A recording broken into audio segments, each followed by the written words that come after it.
Hello students, मैं ए के Bhardwaj matrix के सेकेंड लेक्चर के साथ आप लोग के सामने हूँ। उम्मीद करता हूँ कि पिछला लेक्चर आप लोग पढ़े होंगे। देखिए कि अच्छे ढंग से समझने के लिए आप चाहते हैं कि अच्छा सा स्कोर करे तो उसको सिस्टमेटिक ढंग से पढ़ लेना है, ठीक है। तो अब हम लोग मैट्रिक्स के पिछले लेक्चर में आप लोग इंड किए थे डायगोनल एलिमेंट को पहचानना, जिसको principal diagonal, leading diagonal, main diagonal, इन सारे नामों से जानते हैं। फिर अपर डायगोनल, लोअर डायगोनल, कहाँ पर आई लेस देन जे होता है, कहाँ पर आई ग्रेटर देन जे होता है। तो मैं वहीं से एक बार आपको रिबैक करता हूँ। जैसे कोई स्क्वायर मैट्रिक्स आप सेलेक्ट करते हैं, जैसे सपोज आप कोई स्क्वायर मैट्रिक्स 3x3 ऑर्डर का सेलेक्ट करते हैं, 3x3 का आप कोई स्क्वायर मैट्रिक्स सेलेक्ट करते हैं 3x3 का, तो यह फर्स्ट रो फर्स्ट कॉलम है, अब फर्स्ट रो सेकंड कॉलम है, अब फर्स्ट रो थर्ड कॉलम है, सेकंड रो फर्स्ट कॉलम है, अब सेकंड रो सेकंड कॉलम है, सेकंड रो थर्ड कॉलम है, अब थर्ड रो फर्स्ट कॉलम है, थर्ड रो सेकंड कॉलम है, अब थर्ड रो थर्ड कॉलम है, ठीक। तो अब यहाँ पर आपको बताया गया कि से ये जो एलिमेंट्स है, इस एलिमेंट्स को ध्यान से देखना है। इस एलिमेंट्स का नेचर है कि i इक्वल जे, जहाँ पर आई रो की संख्या और जे कॉलम की संख्या। इस एलिमेंट के बारे में आपको बताया गया कि इसका i जो है वह लेस देन जे है, i लेस देन जे है। इस एलिमेंट्स के बारे में आपको बताया गया इसका जो i है वह ग्रेटर देन जे है।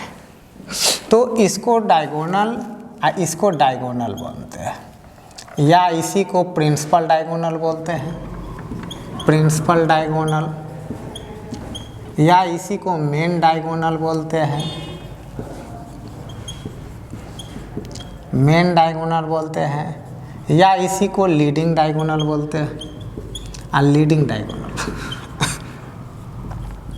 लीडिंग डायगोनल भी बोलते हैं। इतने सारे नामों से इसको जानते हैं। अब जो एलिमेंट इसमें लाई करता है, देखिए हर एलिमेंट का i इक्वल जे नहीं है, हर एलिमेंट का। अब एक वर्ड यहाँ पर आ रहा है डायगोनल एलिमेंट, एक वर्ड आ रहा है डायगोनल एलिमेंट,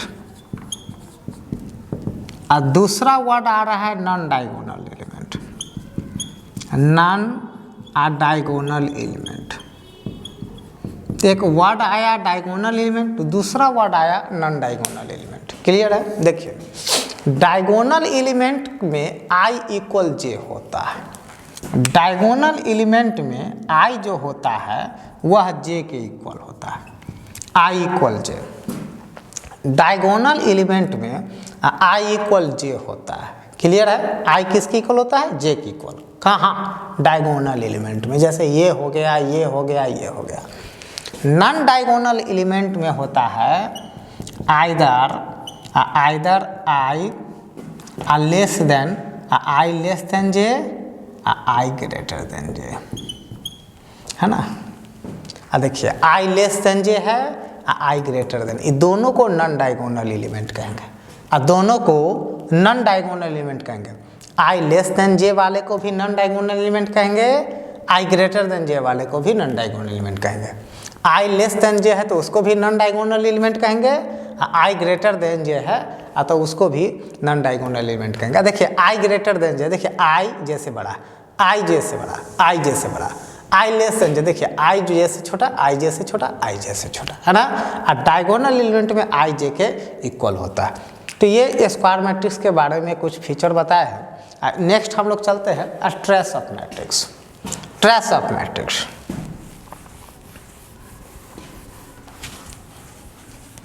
यह स्क्वायर मैट्रिक्स का ही पार्ट्स है, ट्रेस ऑफ मैट्रिक्स।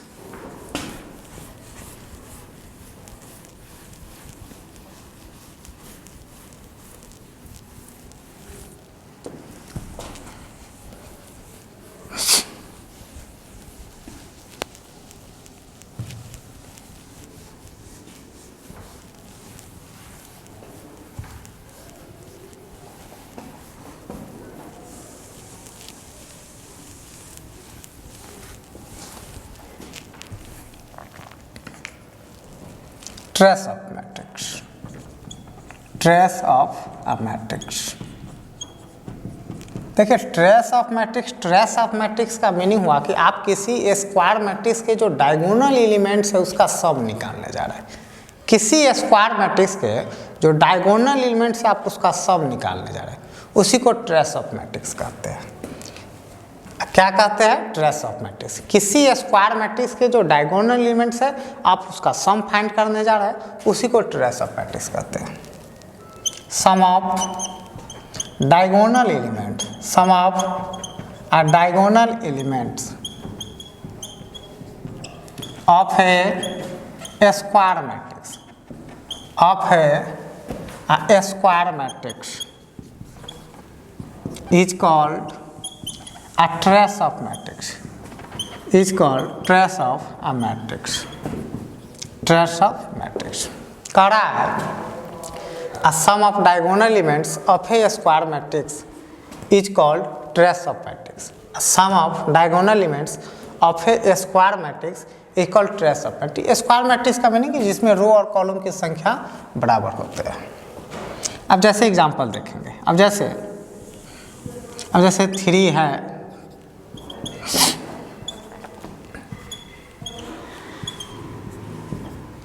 ये स्क्वायर मैट्रिक्स है क्योंकि इसमें रो की संख्या भी 3 है और कॉलम की संख्या भी 3 है। चूँकि दोनों आपस में बराबर है इसलिए स्क्वायर मैट्रिक्स। तो अगर इसका डायगोनल एलिमेंट तो ये, डायगोनल एलिमेंट तो ये, तो इसका सम बोला जाए निकालने के लिए तो सम कितना हो जाएगा? 3 + 7 + 2 कितना आ गया? 12 आ गया। इसी को ट्रेस ऑफ मैट्रिक्स कहेंगे, ट्रेस ऑफ अ मैट्रिक्स। अब मैट्रिक्स अगर मान लेते इसका नेमिंग मैं कैपिटल A कर दूँ तो ट्रेस ऑफ मैट्रिक्स है। आप इसको नोट ऐसे कर सकते हैं, ट्रेस ऑफ ए, TR लिखा हुआ है, यहाँ प्लस नहीं पढ़ेंगे, TR लिखा हुआ है, आप इसको T ऐसे भी राइट कर सकते हैं और ट्रेस ऑफ मैट्रिक्स है, ट्रेस ऑफ मैट्रिक्स है ना। तो यहाँ पर कुछ नोट्स निकलते हैं। कोई ट्रेस ऑफ किसी लेमडा इंटू कोई मैट्रिक्स A का निकालते हैं तो लेमडा बाहर हो जाएगा, ये हो जाएगा। सेकेंड नोट्स है ट्रेस दो मैट्रिक्स के सम का आप निकालते हैं तो आप ट्रेस A का निकाल ले और ट्रेस आप B का निकाल ले और दोनों को ऐड कर ले,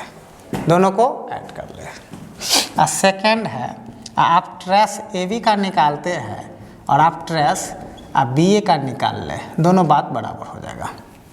ट्रेस AB का निकाल ले और BA का निकाल ले और दोनों बात बराबर हो जाएगा।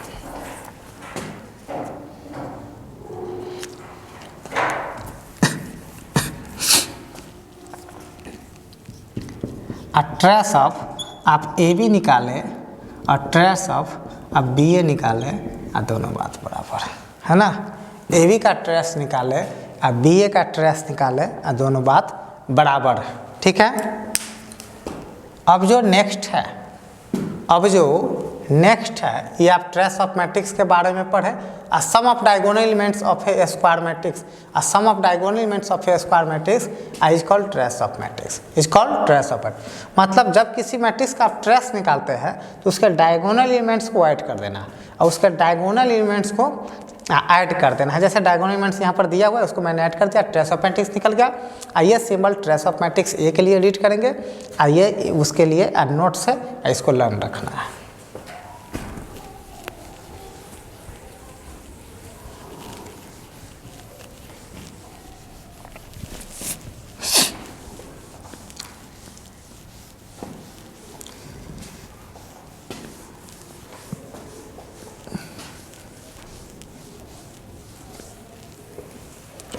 अब है नेक्स्ट है डायगोनल मैट्रिक्स और नेक्स्ट है diagonal matrix.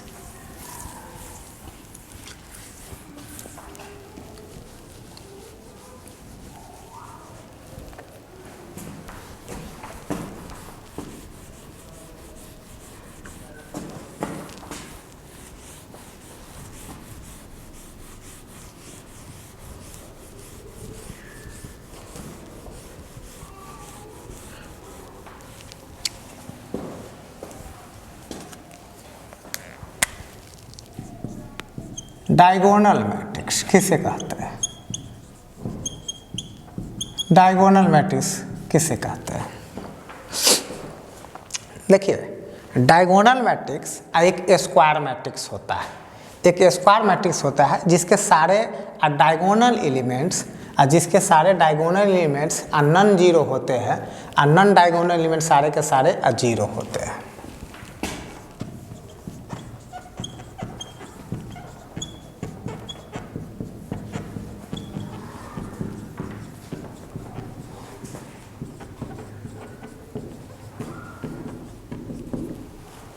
A square matrix is called diagonal matrix if and only if ai जो हो वह जीरो न फॉर ऑल, इस सिंबल को फॉर ऑल कहते हैं।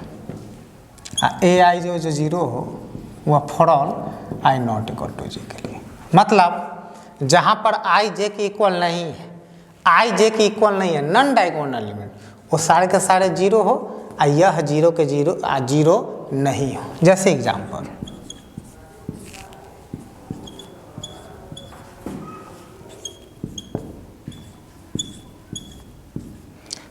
ये डायगोनल मैट्रिक्स, ये आपका डायगोनल मैट्रिक्स, क्योंकि देखिए ये जो है यह i इक्वल जे है इसके लिए, तो i इक्वल जहाँ पर जे है वह जीरो की इक्वल नहीं होनी चाहिए, i जहाँ पर जे की इक्वल हुआ जीरो की इक्वल नहीं होनी चाहिए, i जहाँ पर जे की इक्वल है वह जीरो की इक्वल नहीं होनी चाहिए। और जहाँ पर कह रहा है कि i जे की इक्वल नहीं है, जैसे देखिए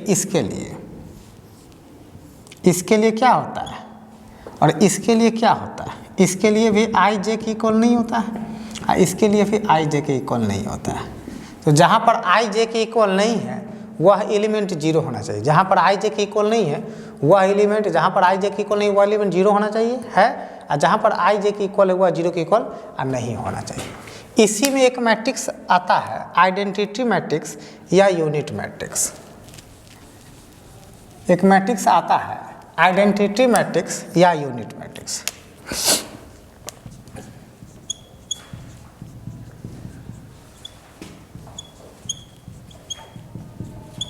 या यूनिट मैट्रिक्स है ना। ये डायगोनल था, इसका ऑर्डर क्या था 3×3 था, ऑर्डर क्या था 3×3। तो मिनिमम नंबर ऑफ जीरो कितना हो जाएगा डायगोनल में, minimum number of zero in a diagonal matrix, in a diagonal matrix of order n equal हो जाएगा n square minus n, n square minus n। अब जैसे देखिए 3 ऑर्डर का था, ये 3 ऑर्डर का था, तो 3 के प्लेस पर 9 - 3 6, देखिए तो 6 है कि नहीं, 1 2 3 4 5 6, क्लियर है। अब नेक्स्ट है आपका आइडेंटिटी मैट्रिक्स या unit matrix.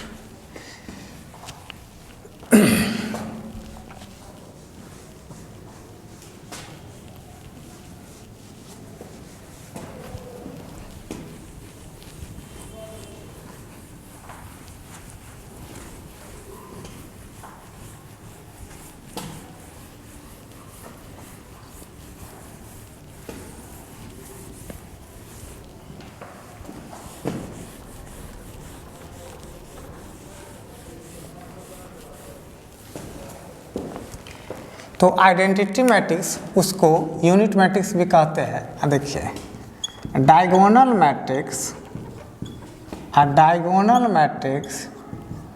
Is called identity matrix if and only if A I J जो हो वह आई इक्वल जे के लिए क्या हो जाए, 1 हो जाए, है ना। इसे आइडेंटिटी मैट्रिक्स कहते हैं। अब जैसे एग्जांपल देखिए, 1 है 0 है 0 है 1, तो देखिए आई इक्वल जहाँ पर जे है वह 1 हो जाए, यहाँ आई जे के इक्वल होता है, यहाँ आई जे के इक्वल नहीं होता, मतलब 0 हो, मतलब नॉन डायगोनल एलिमेंट 0 हो। फाइनली इसको अगर ब्रेक करके और बताया जाए तो आइडेंटिटी मैट्रिक्स में 2 तरह के चीज़ होते हैं। आइडेंटिटी मैट्रिक्स में 2 तरह के चीज़ होते हैं, एक डायगोनल एलिमेंट होते हैं, दूसरा नॉन डायगोनल एलिमेंट होता है। एक होता है डायगोनल एलिमेंट, एक होता है डायगोनल एलिमेंट, दूसरा होता है non diagonal element. Non diagonal element यही ना होता है, एक होता है डायगोनल एलिमेंट, दूसरा होता है नॉन डायगोनल एलिमेंट। तो आइडेंटिटी मैट्रिक्स में डायगोनल एलिमेंट क्या होगा, जब भी होगा तो 1 होगा। डायगोनल एलिमेंट जब भी होगा तो 1 होगा, और नॉन डायगोनल एलिमेंट जब भी होगा तो 0 होगा। नॉन डायगोनल एलिमेंट जब भी होगा तो 0 होगा। तो ये आइडेंटिटी मैट्रिक्स को एक इसका आइडेंटिफाई करने का यह भी तरीका है, चूँकि आइडेंटिटी मैट्रिक्स किसी भी मैट्रिक्स में डायगोनल एलिमेंट होते हैं, नॉन डायगोनल एलिमेंट होते हैं, तो आइडेंटिटी मैट्रिक्स में डायगोनल एलिमेंट हमेशा 1 होगा, और डायगोनल एलिमेंट हमेशा 1 होगा, नॉन डायगोनल एलिमेंट 0 होगा।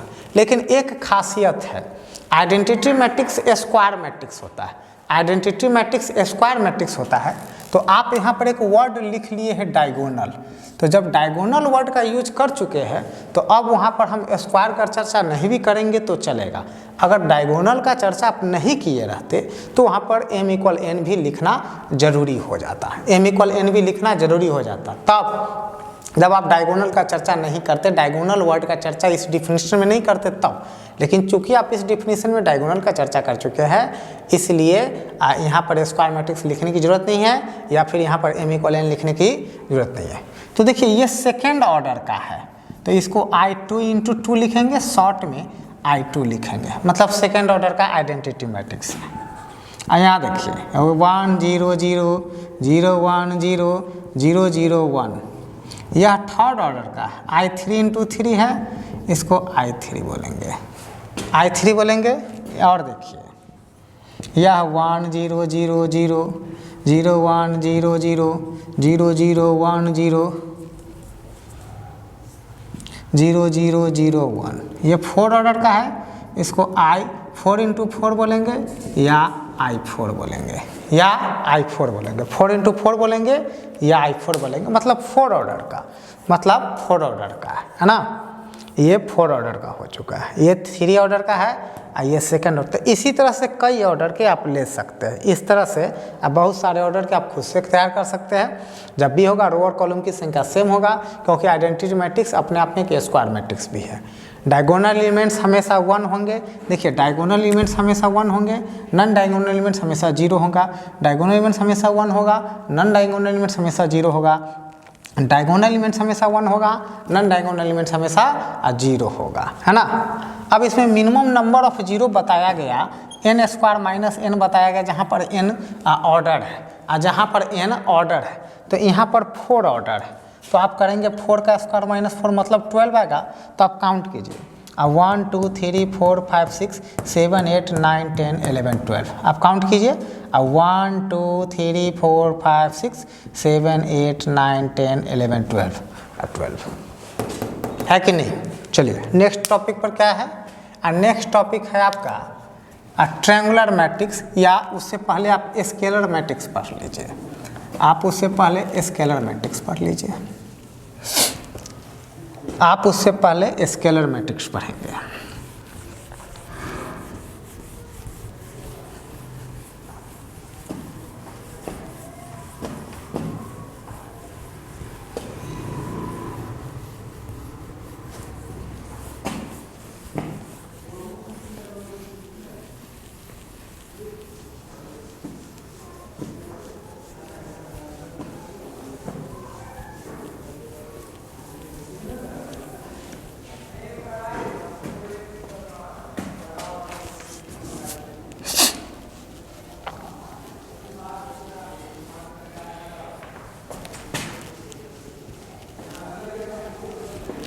देखिए आप पढ़ेंगे स्केलर मैट्रिक्स,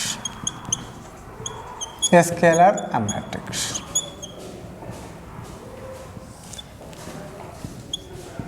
डायगोनल मैट्रिक्स को ही स्केलर मैट्रिक्स कहते हैं। Scalar matrix if and only if diagonal element कोई पार्टिकुलर कांस्टेंट हो जाए, कोई पार्टिकुलर कांस्टेंट हो जाए, कोई पार्टिकुलर कांस्टेंट हो जाए। डायगोनल मैट्रिक्स को ही स्केलर मैट्रिक्स कहते हैं, लेकिन याद रहे उसका डायगोनल एलिमेंट कोई पार्टिकुलर कांस्टेंट हो जाता है तब।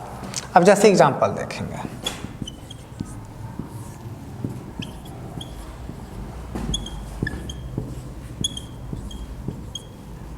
देखिए ये पार्टिकुलर कांस्टेंट है, इसे स्केलर मैट्रिक्स कहेंगे।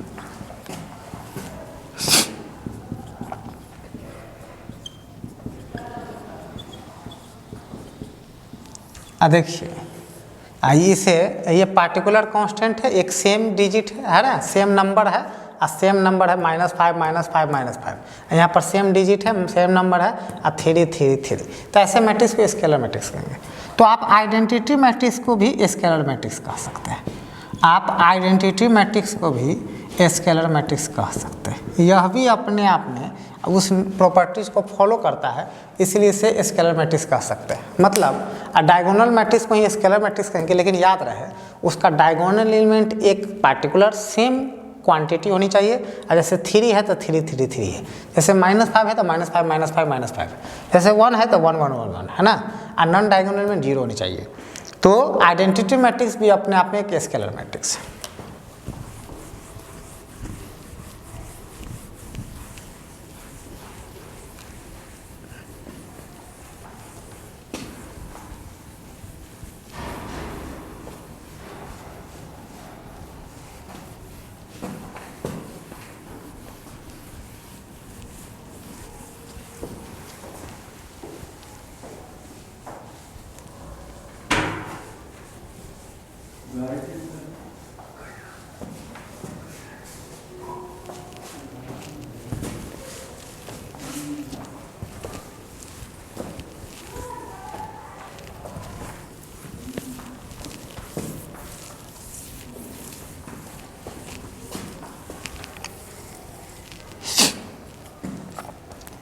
अब देखिए ट्रायंगुलर मैट्रिक्स,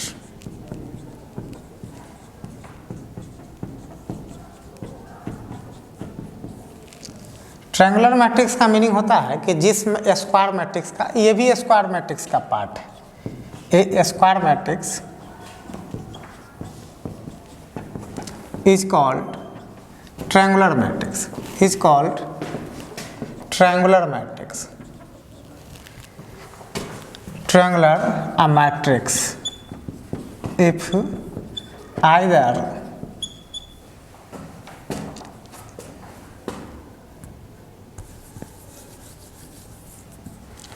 whose elements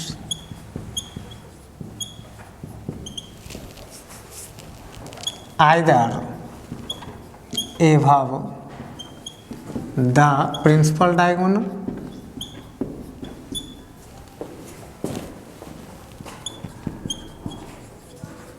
या बेलो द प्रिंसिपल डायगोनल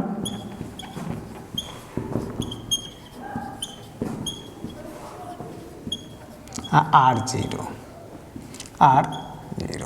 कहता है कि square matrix is called triangular matrix whose elements either above the principal diagonal या below the principal diagonal R0। वैसे उसे ट्रायंगुलर मैट्रिक्स कहता है। जैसे देखिए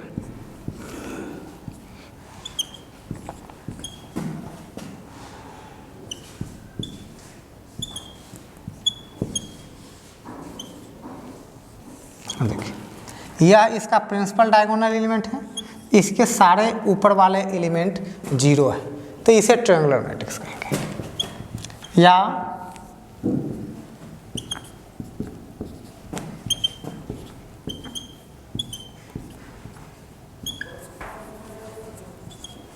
इसे भी ट्रायंगुलर मैट्रिक्स कहेंगे, क्योंकि यह डायगोनल एलिमेंट के नीचे वाले सारे मैट्रिक्स 0 है।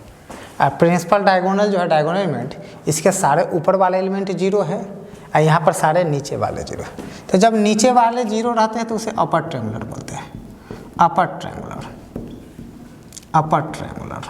और जब ऊपर वाले 0 रहते हैं उसे लोअर ट्रायंगुलर बोलते हैं, lower triangular,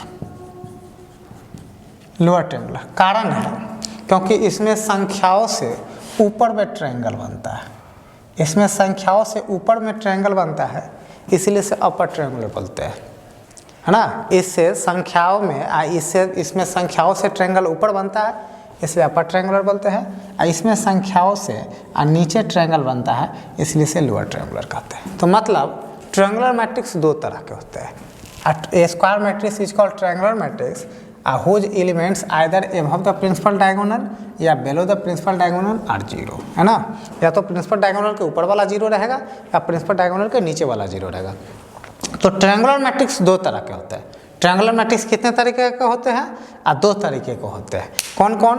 upper triangular, lower triangular.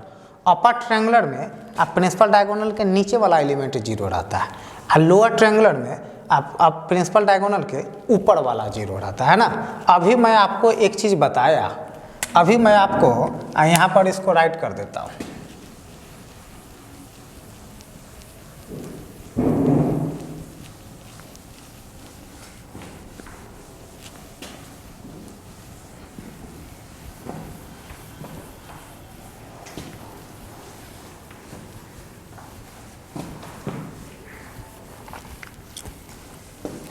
अब जैसे इसके बारे में मैं अभी चर्चा किया था, A11, A12, A13, A21, A22, A23, A31, A32, A33, इसके बारे में मैं आपको चर्चा किया था। तो देखिए ये प्रिंसिपल डायगोनल हो गया, इसके ऊपर I लेस देन जे है, इसके नीचे I ग्रेटर देन जे है, I ग्रेटर देन जे। तो मतलब लोअर में जीरो कौन होता है? लोअर में जो जीरो होता है ए आई जे जो जीरो होता है फॉर ऑल लोअर में, ऊपर वाला जीरो होता है मतलब आई लेस देन के लिए। अपर में नीचे वाला जीरो होता है, तो अपर में नीचे वाला जीरो होता है फॉर ऑल, नीचे वाला के लिए आई ग्रेटर देन जो होता है, आई ग्रेटर देन जो होता है ना। तो अपर ट्रायंगुलर में नीचे वाला जीरो होता है सारे एलिमेंट्स, मतलब जिसके आई जे से बड़ा रहता है, और लोअर ट्रायंगुलर में अब वैसे सारे एलिमेंट्स जीरो रहते हैं जिसका आई लेस देन जीरो रहता है। अब इसमें मिनिमम नंबर ऑफ एलिमेंट कितना हो सकता है? Minimum number of elements in A triangular matrix कितने हो सकते हैं? Minimum number of element, minimum number in a triangular matrix, a matrix of order n equal n into n minus 1 by 2, n into n minus 1 by 2। अब जैसे अब देखिए ये 3 order का है, ये 3 ऑर्डर का है, तो 3 ऑर्डर का है तो n के प्लेस पर 3 है, 3 इंटू 3 माइनस 1 बाई 2, तो 3 इंटू 2 बाई 2। देखिए कितना आ गया? 3 आ गया, 3 आ गया। देखिए 3 है कि नहीं, 1 2 3 है कि नहीं, 1 2 3 है कि नहीं, है ना। चलिए देखिए कंपेरेबल मैट्रिक्स किसे कहते हैं? Comparable matrix, comparable matrices. जब मैट्रिक्स का ऑर्डर सेम रहता है तो उसे कंपेरेबल मैट्रिसेस कहते हैं। मतलब 2 या more matrices are said to be comparable matrix if their order are same. जब मैट्रिक्स का ऑर्डर सेम रहता है तो उसे कंपेरेबल मैट्रिक्स कहते हैं। 2 या more matrices are called comparable matrix, are called a comparable matrix. A matrices if their order are same, if their order are same, order are same, order same है तो वो कंपेरेबल मैट्रिक्स कहलाएगा। दो matrix का order same है, 2 या more matrices are called comparable matrices if their order are same. Order same है तो आप उसे कंपेयर कर सकते हैं। जैसे अब जैसे देखिए, जैसे यह लेते हैं 3 इंटू 2 का लेते हैं, आप यह भी मैट्रिक्स लेते हैं 3 इंटू 2 का, और एक मैट्रिक्स आप सपोज यह 3 इंटू 2 का लेते हैं और आप यह 2 इंटू 3 का लेते हैं, तो आप इस दो मैट्रिक्स के साथ कंपेयर कर सकते हैं। आप इस दो मैट्रिक्स को कंपेयर कर सकते हैं। अगर इस मैट्रिक्स का नेमिंग ए कर दूँ, इसका मैट्रिक्स बी कर दूँ, इस मैट्रिक्स का नेमिंग ए कर दूँ, इस मैट्रिक्स का नेमिंग मैं बी कर दूँ, तो आप यहाँ पर इस दोनों को कंपेयर कर सकते हैं, लेकिन इस दोनों को कंपेयर नहीं कर सकते, क्योंकि कंपेयर करने के लिए उसका ऑर्डर सेम होना चाहिए। कंपेयर करने के लिए उसका ऑर्डर सेम होना चाहिए। तो यहाँ पर 3 × 2 है, यहाँ पर भी 3 × 2 है, लेकिन यहाँ पर 3 × 2 है, यहाँ पर देखिए ऑर्डर क्या है, यहाँ पर चेंज हो गया, यहाँ पर चेंज हो गया। तो आप इस दोनों को कंपेयर नहीं कर सकते, आप इस दोनों को कंपेयर नहीं कर सकते, लेकिन इस दोनों मैट्रिक्स का कंपेयर कर सकते हैं। तो कंपेरेबल मैट्रिक्स का मीनिंग होता है कि दो मैट्रिक्स का ऑर्डर सेम हो। चलिए next, equal matrices. Equal matrices किससे कहते हैं? Equal matrices, equal matrices, two या more matrices are called equal, equal matrices. Equal matrices if their order and corresponding elements are also same. Order and their corresponding elements are also same. If their order and corresponding elements, if their order and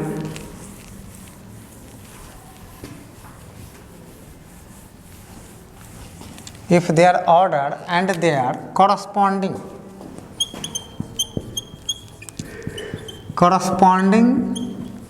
elements are also same, corresponding elements are also same, ये होता है equal matrices. Equal matrices के लिए two या more matrices are called equal matrices if their order and their corresponding elements are also same. चले, तो two या more matrices are called equal matrices if their order and their corresponding elements are also same. अब देखिए यहाँ पर आप सोचेंगे corresponding element का मीनिंग क्या। अब जैसे सपोज कोई मैट्रिक्स सिलेक्ट करता हूँ, अब मान लेता हूँ यह m × n है, अब मान लेता हूँ यह 3 × 2 लेता हूँ, 3 × 2 लेता हूँ, मतलब 3 रो 2 कॉलम। और जैसे सपोज x है, y है, z है और a है, अब 2 कॉलम आप बोल रहे हैं, अब b है, c है, d है, अब 3 रो 2 कॉलम ले चुके हैं। अब मान लेते हैं कि कोई मैट्रिक्स b लेता हूँ, कोई मैट्रिक्स b लेता हूँ। तो चूंकि आप दोनों इक्वल कह रहे हैं तो ऑर्डर आप सेम लेंगे। अब 3 × 2 करेंगे तो सपोज इसमें 1 है, 2 है, 3 है, 4 है, 0 है, अब 5 मान लेता है। 3 रो दोनों कॉलम है। अगर आप कहते हैं कि a इक्वल, आप कहते हैं कि a b के बराबर, आप कहते हैं कि इफ़ a इक्वल b, तो उसका ऑर्डर भी सेम होनी चाहिए। तो ऑर्डर तो ऑलरेडी सेम है, दोनों के पास 3 रो और 2 कॉलम है। तो कॉरस्पॉन्डिंग, यहाँ पर लिखा हुआ है corresponding elements are also same, corresponding elements are also same. तो कॉरस्पॉन्डिंग एलिमेंट्स का मीनिंग क्या हुआ कि देखिए, कॉरस्पॉन्डिंग एलिमेंट्स का मीनिंग हुआ कि जैसे ये है, अब फर्स्ट रो फर्स्ट कॉलम है, तो यहाँ पर फर्स्ट रो अब फर्स्ट कॉलम है, तो ये दोनों आपस में कॉरस्पॉन्डिंग कहलाएंगे। अब जैसे देखिए, यह आपका सेकेंड रो और सेकेंड कॉलम है, तो ये आपका सेकेंड रो और सेकेंड कॉलम, ये दोनों आपस में कॉरस्पॉन्डिंग कहलाएगा।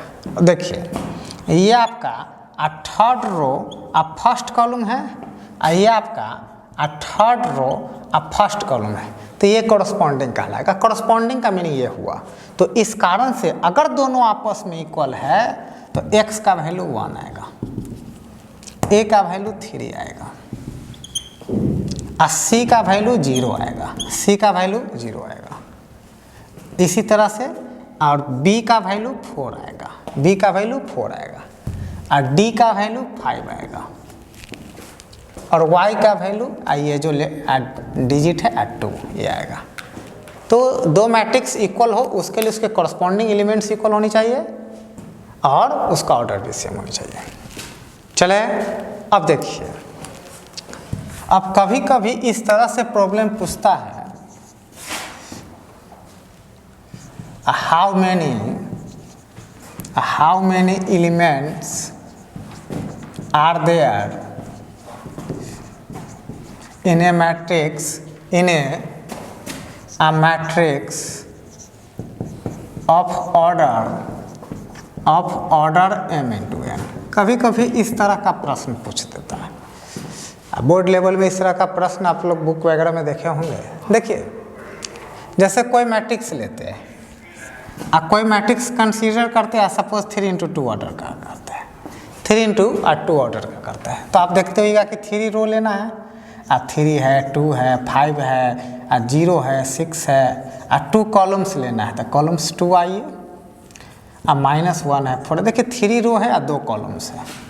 3 रो और कितने कॉलम्स है? 2 कॉलम्स। मतलब इस तरह से 3 इंटू 2 है ना, 3 रो है और 2 कॉलम्स, मैट्रिक्स हो गया। तो आपसे बोला जाए एलिमेंट्स कितना है, तो चूंकि 3 रो है 2 कॉलम है, टोटल एलिमेंट 6 होगा। 1 2 3 4 5 6 है कि नहीं। तो यहाँ पर आपसे कह रहा है कि how many elements are there in a matrix of order m into N. m into N ये ऑर्डर का मैट्रिक्स है, तो उसमें एलिमेंट्स की संख्या कितना होगा। तो नंबर ऑफ जो एलिमेंट्स होंगे और नंबर ऑफ एलिमेंट्स होंगे वह होंगे m into N. m into N मतलब दोनों को मल्टीप्लाई कर देना, दोनों को मल्टीप्लाई कर देना, दोनों को मल्टीप्लाई कर देना। अब देखिए इसमें क्या होता है, अब जैसे यहाँ पर हम 6 एलिमेंट्स लिए हैं 3 इंटू 2 ऑर्डर का, हम 6 एलिमेंट्स ऐसे भी तो ले सकते थे, 1 -1 4 5 6 3। देखिए 2 4 6, एक रो है और 6 कॉलम्स है, 1 2 3 4 5 6।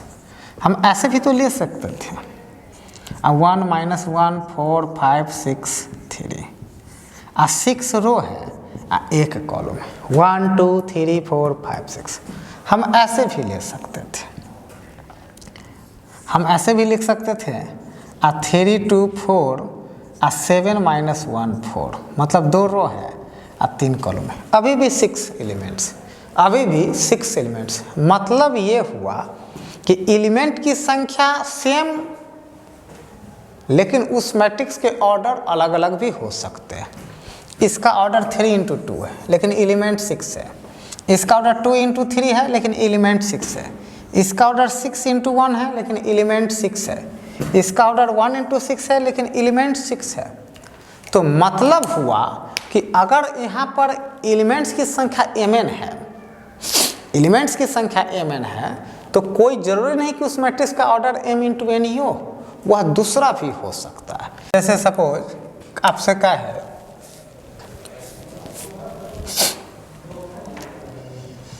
if number of elements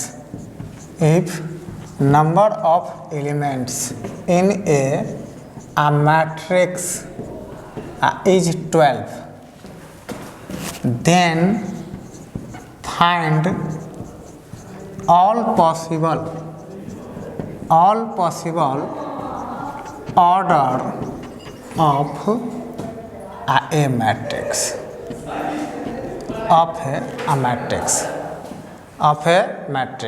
कहता है कि if number of elements in a matrix is 12, if number of elements in a matrix is 12, then find all possible order of a matrix। अब यहाँ पर ध्यान देना है, अब आप देख रहे हैं कि mn जो दिया हुआ है वह 12 दिया हुआ है, mn 12 दिया हुआ है, तो ये तो तय है कि ऑर्डर जब भी होगा तो m इंटू एन के फॉर्म में होगा। मतलब 2 नंबर मुझे इस तरह से लेना है कि उसका प्रोडक्ट 12 आ जाए, 2 नंबर इस तरह से लेना है कि उसका प्रोडक्ट 12 हो जाए और mn जो हो जाए वह 12 हो जाए, यही ना। तो हम रो की संख्या 1 कर लेते हैं। अब आपको ऐसे बताया जाए m और n है ना, यहाँ पर mn, यहाँ पर mn, तो mn आपका 12 है, mn आपका 12 है, क्लियर है। अब हम रो 1 लेते हैं, कॉलम 12 लेते हैं, तो भी तो 1 इंटू 12 करेंगे तो 12 आ जाएगा, है ना। हम क्या करते हैं, रो की संख्या 12 लेते हैं, कॉलम की संख्या 1 लेते हैं, तो भी 12 इंटू 1 करेंगे तो 12 आ जाएगा। हम रो की संख्या 3, कॉलम की संख्या 4 लेते हैं, 3 इंटू 4 करेंगे तो भी 12 आ जाएगा। रो की संख्या 4, कॉलम की संख्या 3 लेते हैं, रो की संख्या 4, कॉलम की संख्या 3 लेते हैं, तो भी इसको मल्टीप्लाई करेंगे तो यह 12 आ जाएगा। रो की संख्या 6, कॉलम की संख्या 2, 6 इंटू 2 करेंगे तो भी 12 आ जाएगा। रो की संख्या 2, इसका संख्या 6, 2 इंटू 6 करेंगे तो भी 12 आ जाएगा। मतलब इस तरह से आपको सोचना है कि ऑल पॉसिबल, लेकिन याद रहे यह भी कोई ना कोई नेचुरल नंबर होगा और यह भी कोई ना कोई नेचुरल नंबर होगा। ये हमेशा माइंड में रखना है कि जब भी होगा तो कोई ना कोई नेचुरल नंबर हो। तो इतने, अब जैसे रो की संख्या और कॉलम की संख्या दोनों कोई ना कोई नेचुरल नंबर होगा, तो आपको हमेशा रो और कॉलम की संख्या नेचुरल नंबर होगा, तो आपको हमेशा सोचना है कि रो जब भी लेंगे तो कोई ना कोई नेचुरल नंबर लेंगे, कॉलम जब भी लेंगे तो नेचुरल नंबर लेंगे, लेकिन दोनों का प्रोडक्ट 12 आना चाहिए, दोनों का प्रोडक्ट 12 आना चाहिए। तो आप 1 × 12 लिए, रो की संख्या 1, कॉलम की संख्या 12, रो की संख्या 12, कॉलम की संख्या 1, रो की संख्या 3, कॉलम की संख्या 4, रो की संख्या 4, कॉलम की संख्या 3, रो की संख्या 6, कॉलम की संख्या 2, रो की संख्या 2 और कॉलम की संख्या 6। क्या आपको सोचना है कि क्या इसके अलावा और कोई दो नेचुरल नंबर है जिसको हम प्रोडक्ट करें तो 12 आ जाए? अब 1 × 12 कर चुके हैं आप, 12 × 1 कर चुके हैं, 3 × 4 कर चुके हैं आप, 4 × 3 कर चुके हैं, और 2 × 6 कर चुके हैं, और 6 × 2 कर चुके हैं। तो इसके अलावा अब पॉसिबल नहीं है। तो मतलब ऑल पॉसिबल जो ऑर्डर्स हुआ, ऑल पॉसिबल ऑर्डर्स जो होगा वह क्या होगा? आप 1 × 12 कर सकते थे, आप 12 × 1 कर सकते थे, आप 3 × 4 कर सकते थे, आप 4 × 3 कर सकते थे, आप 6 × 2 कर सकते थे, आप 2 × 6 कर सकते थे। ये ना होगा, मतलब इतने ऑर्डर के मैट्रिक्स बनेंगे, 1 2 3 4 5 6, टोटल 6 टाइप्स के मैट्रिक्स बन सकते हैं, जिसका ऑर्डर तो अलग अलग है, लेकिन सबके पास एलिमेंट की संख्या सेम है, 12 ही है, और सबके पास एलिमेंट की संख्या 12 ही है, सेम है। क्लियर है? चलिए, कभी कभी प्रश्न इस तरह से पूछता है, ये तो हो गया if number of elements in a matrix. कभी कभी पूछ देता है, जैसे सपोज यहाँ पर दे देता 13 दे देता, यहाँ पर 13 दे देता, तब आप क्या करते हैं? तो इसके लिए हम लोग क्या करते हैं, देखिए आपको mn13 दिया, mn13 दिया, आपको m कोई नेचुरल नंबर सोचना है और n कोई नेचुरल नंबर सोचना है, लेकिन साथ ही साथ दोनों का प्रोडक्ट 13 आना चाहिए। आप 113 ले सकते हैं, आप 13 ले सकते हैं, इसके अलावा तो और कोई पॉसिबल नहीं है। तो जब भी बनेगा तो यह 1 × 13 बनेगा, जब भी बनेगा तो यह 13 × 1 बनेगा। मतलब ऑल पॉसिबल ऑर्डर्स, या तो एक रो और 13 कॉलम्स लीजिए, या फिर आप 13 रो और 1 कॉलम्स, मतलब 2 ही रो होगा, 2 ही ऑर्डर पॉसिबल है इसमें। ऑल पॉसिबल ऑर्डर्स होंगे 2 होंगे, या तो 1 × 13 लीजिएंगे, अनदर 13 × 2 लेंगे, 1 लेंगे, है ना। और नंबर ऑफ पॉसिबल ऑर्डर्स पूछा जाए, और नंबर ऑफ पॉसिबल ऑर्डर्स तो कितना हो जाएगा? एक ऑर्डर ये संभव है और दूसरा ऑर्डर ये संभव है, 2। नंबर ऑफ पॉसिबल ऑर्डर में 2 है, या तो ये होगा ना तो ये होगा, है कि नहीं। कभी कभी इस तरह का प्रश्न रहता है अब बुक में। नेक्स्ट प्रॉब्लम है, construct a matrix, construct a matrix of order suppose 3 × 3 whose elements are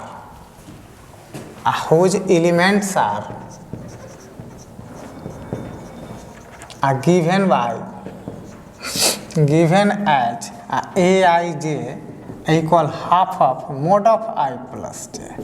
कभी कभी इस तरह से रहता है, half of mod of I plus j, है ना, इस तरह के प्रश्न रहता है। तो देखिए यहाँ पर हम लोग क्या करेंगे, आपको 3 × 3 ऑर्डर का मैट्रिक्स फॉर्म करना है। 3 × 3 मतलब रो की संख्या भी 3 है, कॉलम की संख्या भी 3 है, और 3 × 3 है मतलब रो की संख्या भी 3 है, कॉलम की संख्या भी 3 है। तो हम लोग क्या करेंगे कि यहाँ पर कोई मैट्रिक्स कंसीडर कर लिए, कोई मैट्रिक्स कंसीडर कर लिए ए, कंसीडर मैट्रिक्स इज ए, है ना। आप ऐसे भी राइट कर सकते हैं, consider a matrix is a. तो इसलिए ए इक्वल हम लोग राइट करेंगे, और 3 × 3 ऑर्डर का है, तो first row first column, first row second column, first row third column, second row first column, second row second column, second row third column, और third row first column, third row second column, और third row third column. ये तो हो गया, इसको late कर लेते equation first. अब क्या करेंगे, यहाँ पर एलिमेंट्स के बारे में गिवन है, तो हम लोग बारी बारी से यहाँ पर रफ करेंगे। मेरे पास aij का जो वैल्यू दिया हुआ है half of, mod of i plus j. तो हम लोग बारी बारी से इसका वैल्यू निकाल के यहाँ पर प्लेस करेंगे। अब जैसे देखिए इसका वैल्यू निकाल रहे हैं A11 का, तो आई के प्लेस पर भी 1 है, आई के प्लेस पर भी 1 है, जे के प्लेस पर भी 1 है, तो हाफ ऑफ 1 प्लस 1 फाइनल 1 आ जाएगा। चूँकि मोड का यूज है तो इसका वैल्यू 1 आ गया, 1 प्लेस कर दिए। इसका रफ करेंगे तो आई जे के प्लेस पर कितना है, आप यहाँ से देख रहे हैं जे के प्लेस पर 2 है, तो यहाँ पर जे के प्लेस पर 2 रखेंगे तो यह हो जाएगा 3/2 मोड है, तो इसके प्लेस पर हम लोग वैल्यू रखेंगे 3/2। अब यहाँ पर A13 A13 है, तो आई के प्लेस पर तो 1 है और जे के प्लेस पर 3, तो हाफ ऑफ 1 प्लस 3 मतलब 2 आ गया। 4 का हाफ 2 मतलब इसका वैल्यू 2 आ गया। इस तरह से हम लोग सारे का वैल्यू निकालेंगे। अब जैसे 2 1 है, अब जैसे इसका रफ करते हैं,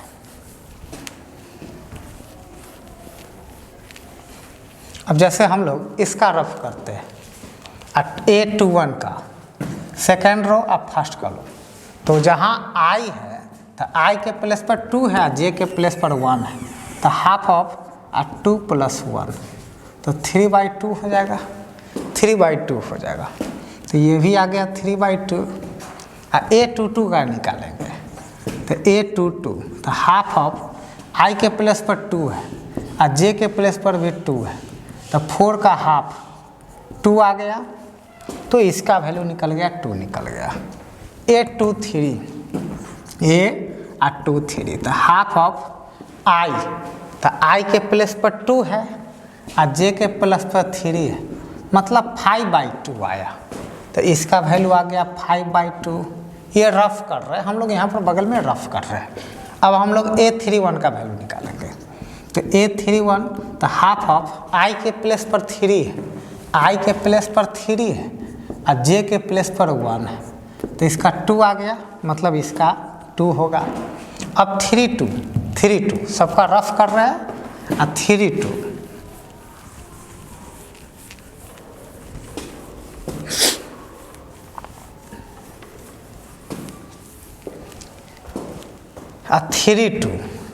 तो A32 तो हाफ ऑफ आई के प्लेस पर 3 है, जे के प्लेस पर 2 है, तो 5/2 आ गया, मतलब इसका वैल्यू अब 5/2 आ गया। अब फिर A33 तो हाफ ऑफ आई के प्लेस पर 3 या जे के प्लेस पर 3, तो 6/2 3 आ गया, 3 आ गया। मैट्रिक्स क्लोज कर लीजिए, यही आपका आंसर आ गया, यही आपका आंसर आ गया। तो आपसे पूछा गया था construct a matrix of order 3×3 whose elements are given as AI is equal half of i plus j, half of i plus j. तो हम लोग देखें कि आप रफ ऐसे ऐसे करके रफ करते गए और इसमें वैल्यू को प्लेस करते गए। तो एक और इस पे प्रॉब्लम देखेंगे। सपोज करते हैं construct a matrix of order 3×2 कर देता है, मान लेते हैं 3×2 कर दिया, ठीक। हुज एलिमेंट्स आर गिवन, इसको ऐसे कर दिया, मान लेते हैं ऐसा कर दिया, आई का स्क्वायर माइनस जे, आई का स्क्वायर माइनस जे कर दिया।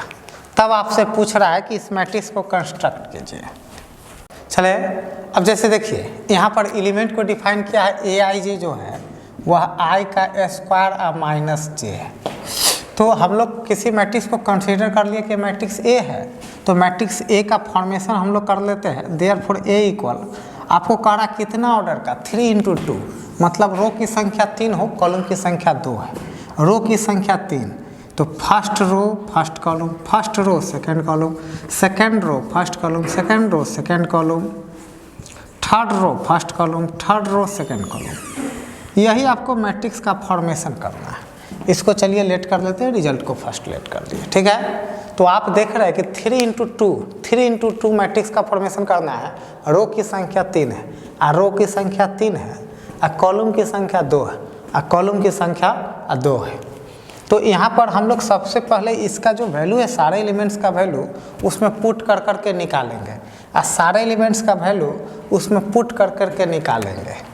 तो A11 तो हो जाएगा 1 का स्क्वायर और -1 जीरो आ गया। A12 तो 1 का स्क्वायर -2 -1 आ गया। A21 2 का स्क्वायर -1 3 आ गया। देखिए I के प्लेस पर कौन है, I के प्लेस पर 2 है, I के प्लेस पर 2 है और J के प्लेस पर 1 है। तो I के प्लेस पर 2 रखे हैं तो I का स्क्वायर मतलब 2 का स्क्वायर, क्योंकि I के प्लेस पर 2 है तो जहाँ I था वहाँ 2 रख दिए है और जहाँ J था वहाँ 1 रख दिए है। सिंप्लीफाई कर दिए 3 आ गया। देखिए इसका वैल्यू निकालने के लिए I के प्लेस पर 1 है और J के प्लेस पर 2 है, तो जहाँ I था तो वहाँ 1 रख दिए है और जहाँ J था वहाँ 2 रख दिए है, तो ये रिजल्ट आया। अब इसमें I भी 1 है और J भी 1 है और दोनों के जगह 1 रख दिए। अब नेक्स्ट इसका वैल्यू निकालना है तो A22 तो I के प्लेस पर भी 2 है और J के प्लेस पर भी 2 है, तो I के प्लेस पर 2 रखेंगे और J के प्लेस पर 2 रखेंगे। आंसर कितना आया, 2 आया। अब इसका वैल्यू निकालेंगे A31 का, तो I के प्लेस पर 3 है और J के प्लेस पर 1 है, तो I के जगह 3 रखेंगे तो 3 का स्क्वायर और -J 8 आ गया है ना। A32 का वैल्यू निकालेंगे, A32 का रफ कर रहे हैं तो I के प्लेस पर 3 है और J के प्लेस पर 2 है, I के प्लेस पर 3 है और J के प्लेस पर 2 है, तो 3 का स्क्वायर और -2 7 आ जाएगा। तो हम लोग इस वैल्यू को प्लेस कर लेंगे, तो वैल्यू प्लेस करेंगे A11 तो 0 आया है तो इसके लिए 0, A12 तो 1 2 -1 आया है -1, A21 तो 3 आया है तो 3 रखेंगे, A22 2 आया है तो 2 रखेंगे, A31 8 आया है तो 8 रखेंगे, A32 7 आया है तो 7 रखेंगे। जब आप इतना वर्क कर लेते हैं तो ये आपका आंसर हो गया, वहाँ पे उसका रफ हो गया, ये इसका रफ हो गया, यहाँ पर आंसर हो गया। ठीक है, तो फिर हम लोग नेक्स्ट क्लास में मिलेंगे इसके नेक्स्ट प्रॉब्लम के साथ। सिस्टमैटिक इसी ढंग से आपको टॉपिक वाइज मिलता चला जाएगा।